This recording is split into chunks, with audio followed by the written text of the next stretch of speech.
Million-dollar celebrity hype, endless influencer spam, a glossy website pushed like it's the next big thing.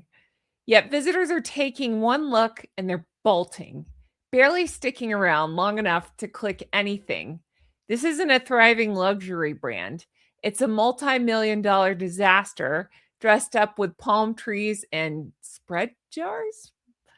The latest SimilarWeb numbers for as ever have just come out, and they're so embarrassingly bad. They scream one thing loud and clear. This business seems to be in serious trouble.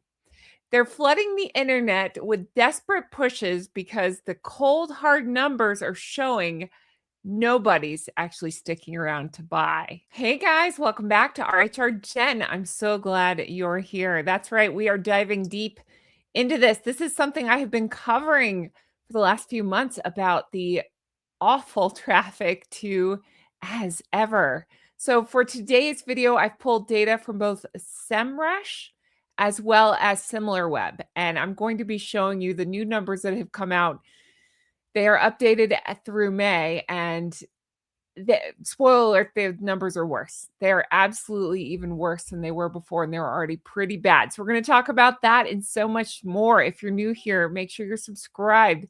Hit the thumbs up and leave me comments, as all those helps YouTube to recommend my videos, and I sincerely appreciate that, and I sincerely appreciate all of you. Let's take a look, shall we? Let's dive right in, starting with these numbers I've pulled from SimilarWeb. So you can see month over month, as ever, has declined 3.8, so almost 4%.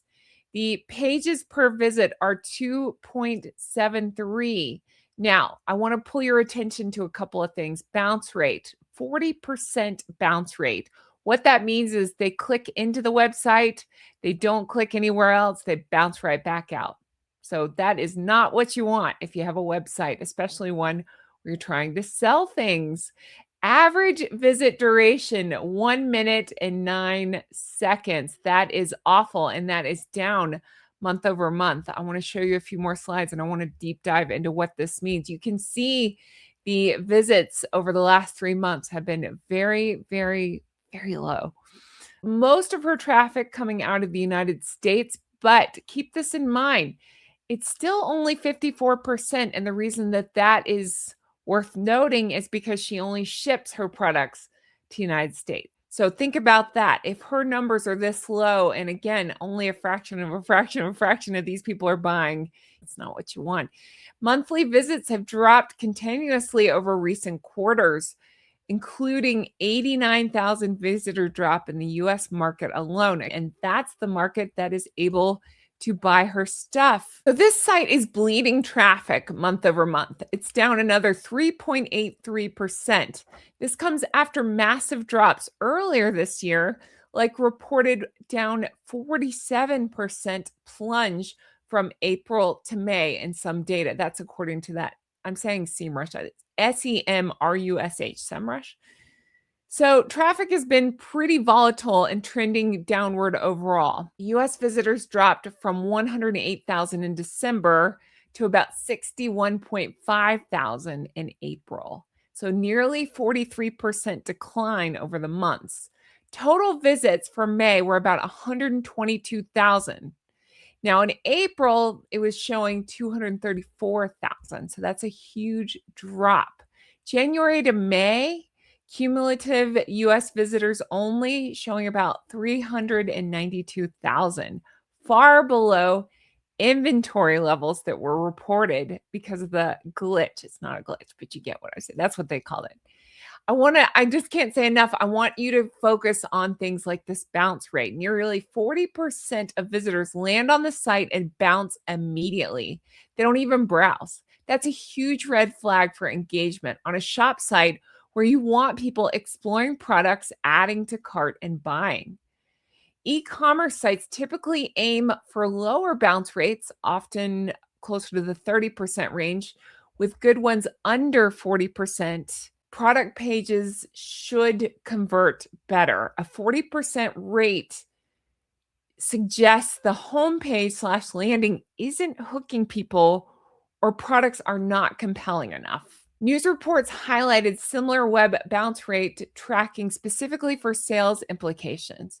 So single page visits equal unlikely purchases. No exact prior percent found publicly, but the narrative is that interest continues to soften.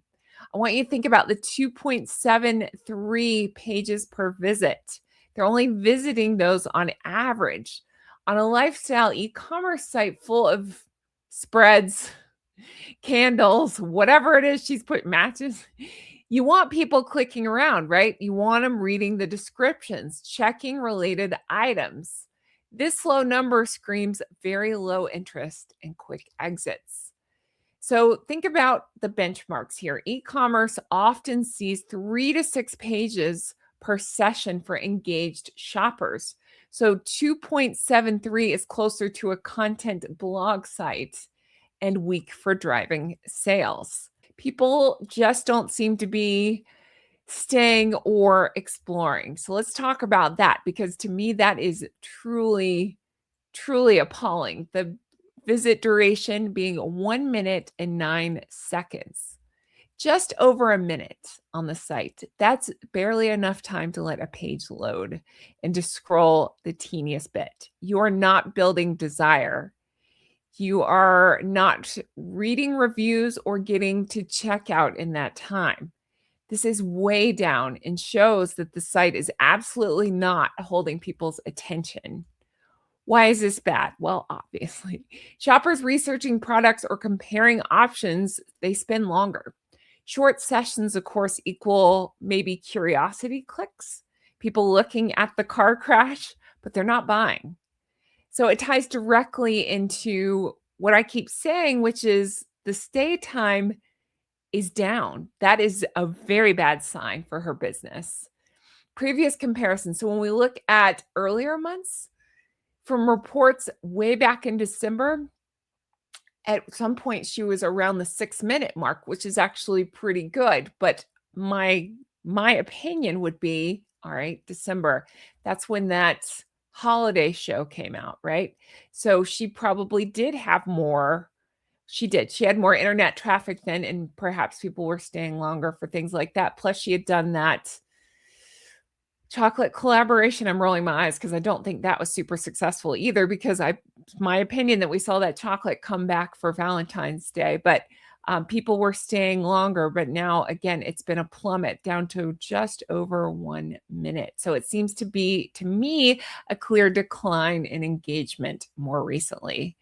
I said it before, but I want to say again, Meghan, in my opinion, either Meghan herself or her people listen to people who report on this stuff. So it would not shock me if suddenly we saw a spike in these numbers trend upward, because typically when things like this are pointed out, like, hey, we can see your inventory, then she fixes it. So it wouldn't shock me if all of a sudden we saw kick up some. But I don't think they could maintain fake views. And honestly, once again, her priorities seem to be, in my opinion, the complete wrong space for this stuff. She's usually appears to be more interested in, well, appearances than the quality of the products themselves. I mean, look at the consistency of the spread. There you go. But she's talking about things like, I was up at 3 o'clock in the morning worried about the packaging. You should probably worry about that, the consistency of the gloopiness of the spread. Cumulative visitors from January to May is listed at about 392,000. Now, to put that in perspective, little old me, my channel, I mean, it can definitely fluctuate. When it's healthier, it's about 5 million visits a month every 28 days. That's how YouTube calculates that. I think at the moment I'm sitting around 2.5 million, something like that, maybe 3 million visits in 28 days. Again, let me repeat, from the months of January to May for Meghan, she has 392,000 approximately visits. So just think about that. I don't have Netflix behind me. I'm not telling you this to brag, My numbers are low probably compared to others that you follow. But I'm saying think about that. She had a whole Netflix show behind her. She has these insane publicity stunts that she pulls. And yet she still cannot get people to click on her websites. And the people that are, again, I go back to they're looking at the train wreck. They're not spending time on there. I'm telling you, in layman's terms, this is really bad. She has got to be, just my opinion, she's got to be hemorrhaging money on this thing.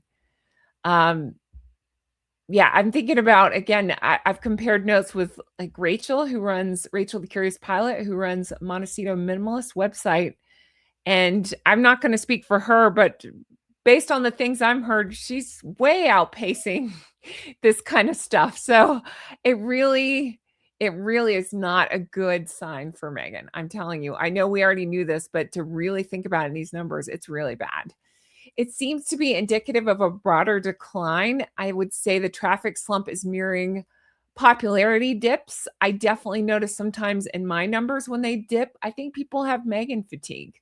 So again, I think the Meghan fatigue is real, and I think that people are sick of her. We've seen again the overall popular numbers, the polls of Harry and Meghan have continued to decrease. I think she's down 13 points in U.S. net favorability, according to Yahoo. It's interesting because Meghan will do these heavy promotional things. If you're on Instagram, you've probably been hit with some of her ads. I certainly have. I've noticed they've declined recently or decreased recently.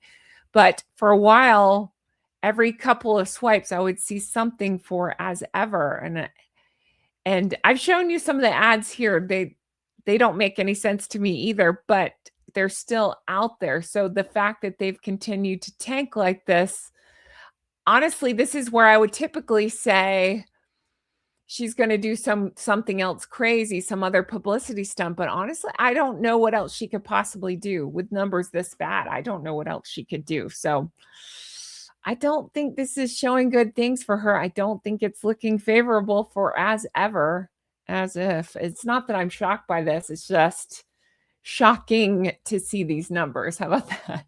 You can definitely let me know what you think on all this. As I say, this information came from SimilarWeb as well as this SEMrush. That's where I'm pulling all these numbers from. You can find them yourself and take a look if you want. But again, it wouldn't shock me if Meghan started playing with these numbers a little bit, because this is bad. But even if she did, she'd have to have a lot of allegedly bots and stuff to try to turn these numbers around. So I'm trying to think, what's the next holiday coming up? 4th of July. I'm sure she'll do something to push on that, but I just can't imagine her numbers are going to pop up as a result. Red, white, and blue gloopy spread, maybe. Oh, goodness gracious. I put up on my Patreon I reviewed, have you seen the matcha drink she just put out on As Ever? It's awful. It's disgusting. It's on the Instagram feed. She took a matcha and blended it. I always want to call it jam. It's not jam. The watered down fruit punch, as I saw it called somewhere, and tried to make that into a drink. And I got really grossed out looking at that. So she does herself less than no favors from, just all the awful stuff that she and Harry are up to. And I think people are really appalled at the latching on to this child safety thing and then putting out ads like that. It's just not going to help her in any way, I don't think. But you can let me know your opinions and let me know what you think about all this stuff. It's pretty bad if you ask me. But thank you guys so much for being here. This is where I stop talking Harry and Meghan. So if this is where you leave me, thanks for being here. Make sure you subscribe. But otherwise, I want to talk about other stuff. This is something I've been doing where I dive right into Harry and Meghan and then I go in another direction. So let's talk about other stuff, shall we? I have 2 quotes for you today. One I told you recently, but it's so funny, it's worth repeating. And then another one I heard that's so interesting. And the first one is, let's not turn feelings into felonies. That made me laugh so hard. I'm in a group chat with a couple of friends, so we were messaging that to each other, like, let's not turn feelings into felonies. I thought that was good. The one that I heard that I think is so, I mean, life-changing, so good. Um, I've talked about it openly. I'm down 150 pounds over the last few years. And if you're new here, I'll try to remember. Let me mark this so I can flash a picture of my before and after. Okay. Down 150 pounds. It's probably more than that. I didn't get on the scale at my heaviest, but something that's been life-changing for me is the micro habits. I'm really into the micro habits, these small 1% changes. It's actually a book that I've read and I loved it. Shout out to Dylan over at Winning Communication because he's the one that got me into this book, but it's so good. And it talks about the 1% changes you can make I mean, you can use it in any part of your life, and I do, to tackle things. Because if you just say, I just realized I forgot to turn on my lamp, or my, you can see it, my chandelier. But if you say, like, if I had set out, 2.5 years ago and said, I'm going to lose 150 pounds, I would have been like, I can't do that. That's insane. Like, that's too much to take on. No, instead, you just think every day, you know, I want to drop some pounds. I want to get healthier. What can I do today to work toward that? You know? And so it's these micro habits. It's doing things like, okay, I like that. I like the blueberries I ate yesterday. I can do that again. I can maybe have a little bit less sugar today than I had yesterday, things like that. So these small changes that add up to big results. Well, I heard this guy say, and I love this saying so much. You ready? You don't find yourself, you build yourself. Let me say that again. You don't find yourself, you build yourself. That's brilliant. That resonates so hard with me because I kept waiting for things. And I still am guilty of that. I wait for things like, oh, if this happens, then I'll work on this. Or, oh, if I could just have, this in my bank account, then I can do this, or I can, this will happen. You don't find yourself. I think it ties into with that, you don't wait for something to change to make another change. I think a lot of us do that. That's not how it works. You build yourself. Again, I go back to these micro habits. I built myself. I'm continuing to build myself. I'm actively working on building a better channel, from the way I present things to the lighting to, thinking about what's behind me in the background and all that stuff. So I'm really trying. I'm always a work in progress, but that just really resonated with me. I'm going to say it again. You don't find yourself, you build yourself. So don't wait. Jump on it today. Jump on building yourself today, whatever it is you're working toward, whether it's your business, your personal life, your overall health or fitness, or whatever it is, goals, financial goals. Don't wait. Work on it today. That's just been on my mind and something I've been working on personally. Let me know what your micro habits are, or what topic that interests you to build habits toward, whether it's financial or health or anything, any of your goals. Let me know. All right, that's going to do it for me. Thank you guys so much for being here. I really appreciate it. I love talking about that stuff. I really do. If you want to further support my show, there's several ways you can do that. Be sure to hit the thumbs up, the comments, the likes, all that stuff. And hitting the hype button really does help. The other way you can support my show is check out my Patreon, patreon.com/Real Housewives Recaps. That's my old channel name, but it's got tons of new stuff. I do 3 videos a week over there. Most people do 1. I do 3, lots of stuff, lots of Harry and Meghan, but also not Harry and Meghan if you're sick of them. So check that out. And a huge thank you to everybody who supports me over there, all my executive geese and ganders. I sincerely appreciate all of you very much. That's going to do it for me. I hope you all have the best day.